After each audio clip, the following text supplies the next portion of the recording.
kusina at ito na naman po ang pa-order ni Inday Jennifer sa araw ng Friday, 11th of April. Tapos ito nga yung si 10-inch ubi cake, tapos si ubi bread, at saka si Pandi Coco.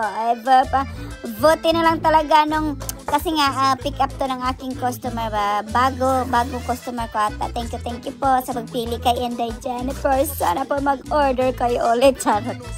Di kasi nga yung tinapay, di ba, yung sa pasuki-suki, yung nag-lever na lang ako kasi nga may binili ako doon sa sa shop. May nagkulang na kasi ako ng vichin, tsaka nagbili-bili na rin ako ng mga pakunti-kunti sa para pang Vario Fiesta, for example ng kasaba, yung frozen kasaba ba.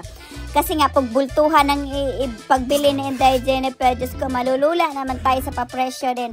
Parang kung ka sa Vario Fiesta, aabot din mga 300 kung itotal mo ng bultuhan. Kaya ngayon, nagpakunti-kunti mo na siya ng pagbili. Kasi nga, di ba, para sa kasava, mga ganyating kasava slice, sa mga Vario Fiesta, ganyan. Kasi nga, marami na siyang pinagbibili pa, konti-kunti. Marami pa rin namang kulang, pero pa konti-kunti.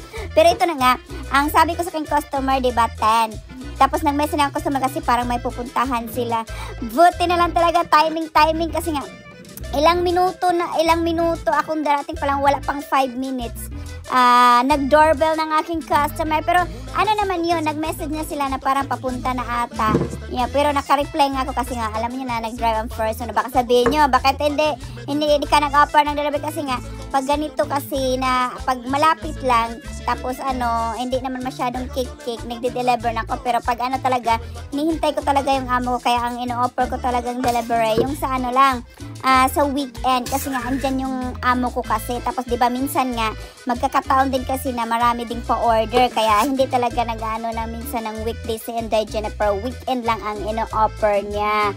So ayun na nga, timing talagang pag-doorbell ng aking customer. Ayun, wapak, andun si Inday Jennifer, kakahabwa pa lang ng mga pinagbibili niya at nilalagay niya sa freezer. So yan lang naman ang chika ni Inday Jennifer. Salamat sa pagtanaw. Hanggang sa sunod, babus. Mama chup mo. Enjoy. Bye. I love you all. Thank you. Ang babait ninyo. Thank you. Bye.